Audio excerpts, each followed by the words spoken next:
Guys, kembali lagi di channel Tukang Spoiler. Jadi kali ini aku ingin spoiler film yang baru saja aku tonton, yaitu Sleeping Beauty. Kalau di bahasa Indonesia ini sih artinya Bobo Cantik. Ini adalah film yang rilis di tahun 2011.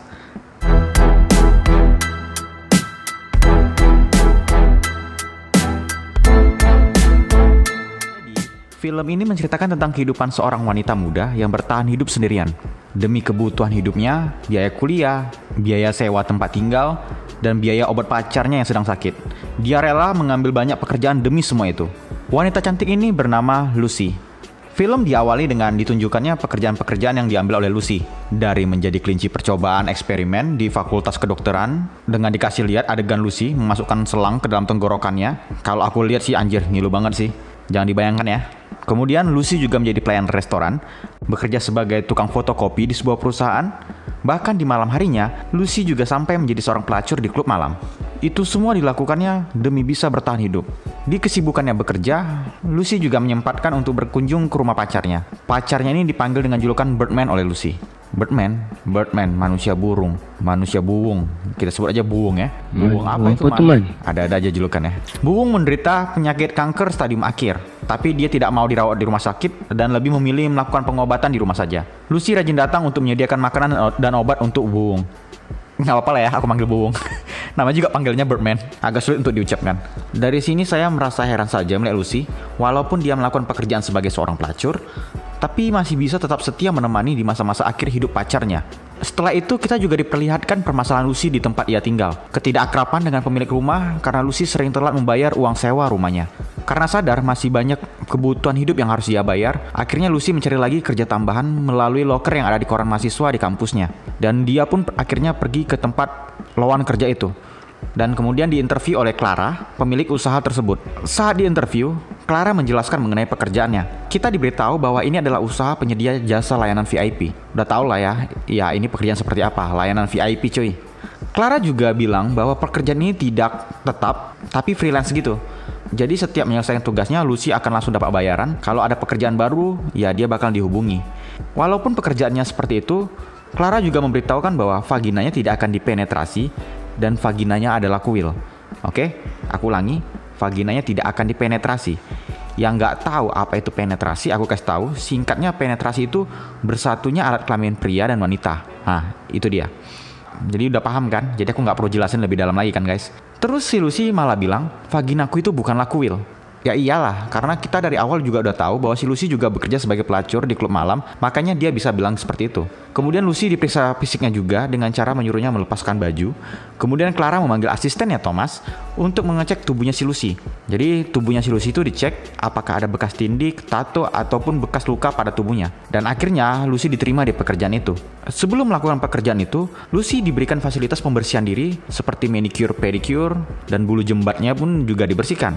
Akhirnya Lucy mendapatkan tugas pertamanya dari Clara. Jadi di tugas pertamanya ini, Lucy ditugaskan menjadi seorang pelayan dengan hanya menggunakan BH dan celana dalam saja. Awalnya Lucy terkejut gitu kan. Tapi ya sebenarnya kita juga tahu bahwa awalnya Lucy juga bekerja sebagai seorang pelacur di klub malam. Bagi dia ya tugas ini bukanlah apa-apa. Jadi di rumah ini ada sebuah acara yang dilakukan oleh sekumpulan lansia. Mereka melakukan makan malam yang dimana di sini mereka dilayani dengan pelayan-pelayan wanita yang berpakaian setengah telanjang. Dari sini kita bisa lihat perbedaan Lucy dengan yang lainnya. Yang senior-senior pakai corak hitam, sedangkan Lucy berwarna putih. Ya dari sini kita nampak bahwasanya Lucy adalah anak baru.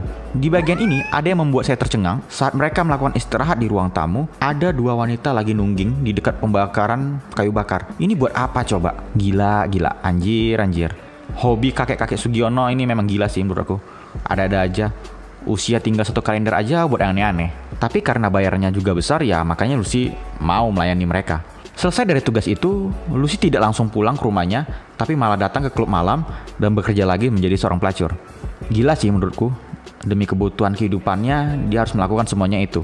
Keesokan paginya pulang dari klub malam, Lucy langsung ke rumahnya si Buwung, rumah si pacarnya. Kita diperlihatkan dengan kesedihan si Lucy yang menangis karena tahu si pacarnya ini, si Buwung Man ini, tidak akan lama lagi akan meninggal. Nggak ngerti sih bagaimana perasaannya si Lucy. Padahal si Lucy juga baru pulang dari klub malam loh. Tapi karena dia juga akan ditinggal oleh pacarnya, ya pasti sedih. Dan Lucy pun menangis. Kemudian di saat Lucy kuliah, dia dihubungi oleh Clara bahwa dia mendapatkan tugas barunya. Lucy pun kembali dijemput oleh supir dan menuju ke kediamannya si Clara. Kali ini tugasnya berbeda dari sebelumnya. Lucy diberikan ramuan teh pucuk oleh Clara, yang dimana Clara memberitahunya bahwa dia hanya akan tertidur pulas, bahkan bermimpi pun tidak. Saat dia terbangun, dia pun tidak akan tahu apa yang telah terjadi padanya. Setelah meminum ramuan teh pucuk itu, akhirnya Lucy pun bobok cantik di kamar. Dan ternyata saat si Lucy sudah tertidur pulas, datanglah Clara dan kakek Sugiono ke kamarnya. Kalau kalian masih ingat, kakek Sugiono inilah yang kemarin ada di jamuan makan malam telanjang itu. Ngapain kek? Sebelum melakukan aksinya, si kakek Sugiono ini berbacot dulu. Ngomong panjang lebar mengenai masalah pernikahan dengan istrinya yang tidak harmonis. Mau mantap-mantapan aja harus ngebacot dulu, kek. Selesai si kakek ngebacot, Clara pun memberitahukan kepadanya hanya ada satu larangan yang harus dipatuhi, yaitu tidak boleh terjadi penetrasi. Pokoknya kau nggak boleh masuk ke make-nya dia. Gitulah inti dari larangan si Clara. Kemudian si kakek dengan gairahnya langsung membuka seluruh bajunya dan mulai menggrepe-grepe si Lucy. Yang buat aku bingung tuh, kok bisa ya ada orang kayak gini? Kalau mau yang lebih mantap dan enak, kenapa si kakek nggak cari PSK aja gitu? Si kakek bayar mahal-mahal si Clara cuma dapetin wanita yang tertidur dan cuma dapat grepe-grepe doang. Gila. Ketika si Lucy bangun dari tidurnya, dia tidak merasakan apa-apa dan tidak tahu apa yang telah terjadi padanya. Keesokan harinya, Lucy mengalami banyak cobaan dan kesedihan secara beruntun. Pacarnya si Buung atau Birdman akhirnya meninggal dunia. Kemudian dia dipecat dari pekerjaan tukang fotokopinya dan dia juga diusir dari kontrakannya. Kemudian dia pergi dan menyewa apartemen. Karena sewa apartemen yang mahal, Lucy pun meminta kepada Clara agar diberi pekerjaan lebih. Sampai suatu saat, ia kembali melakukan pekerjaan bobok cantik lagi, dan kali ini kakek Sugiononya lebih kasar dan sange kepada tubuhnya Lucy. Sampai-sampai si kakek Sugiono ini melukai telinganya Lucy dengan api rokok. Ketika sudah tersadar dan perjalanan pulang, Lucy merasa heran mengapa ada luka di telinganya. Karena penasaran dengan apa yang terjadi selama dia tertidur, Lucy pun membeli kamera mini untuk merekam apa yang terjadi padanya saat tertidur. Keesokan harinya, Lucy mendadak dipanggil oleh Clara lagi untuk pekerjaan seperti biasanya. Sebelum meminum ramuan teh pucuknya, Lucy meminta kepada Clara agar memberitahunya apa yang terjadi padanya selama ia tertidur. Tapi Clara tidak mau memberitahukannya, karena itu adalah hal privasi kliennya. Setelah selesai meminum ramuannya, Lucy kembali tertidur di kamarnya, tapi kali ini ia memaksa badannya untuk bangun. Dengan berusaha bangun dan berjalan sempoyongan, ia mengeluarkan kamera mini yang telah ia sembunyikan di mulutnya, kemudian meletakkannya di guci yang ada di samping tempat tidurnya. Setelah itu Lucy pun kembali tidur di kasurnya. Kemudian tidak berapa lama, masuklah Clara dan kakek Sugiono.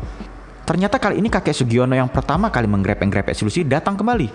Tapi yang anehnya, si kakek Sugiono ini meminta si Clara untuk dibuatkan ramuan teh pucuk juga. Dan Clara pun membuatkannya dengan takaran 4 sendok. 4 sendok ya. Si Lucy aja yang 1 sendok udah tepar nggak sadarkan diri kayak mayat. Apalagi 4 sendok. Metong lah.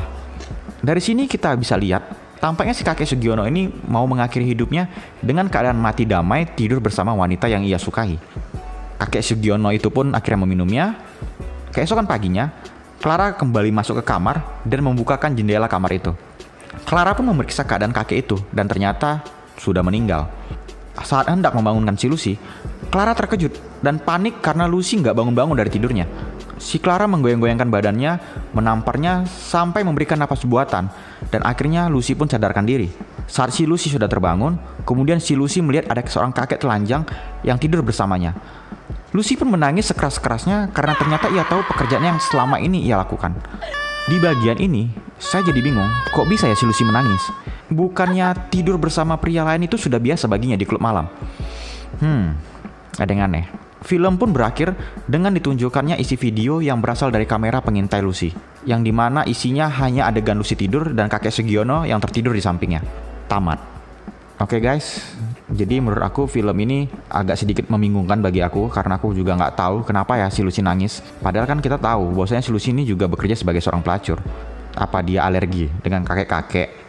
Gak ada yang tahu. Oke guys, demikian spoiler film Sleeping Beauty dari saya. Semoga kalian suka. Kalau ada kritikan atau masukan, bisa langsung komen aja ya guys. Terima kasih.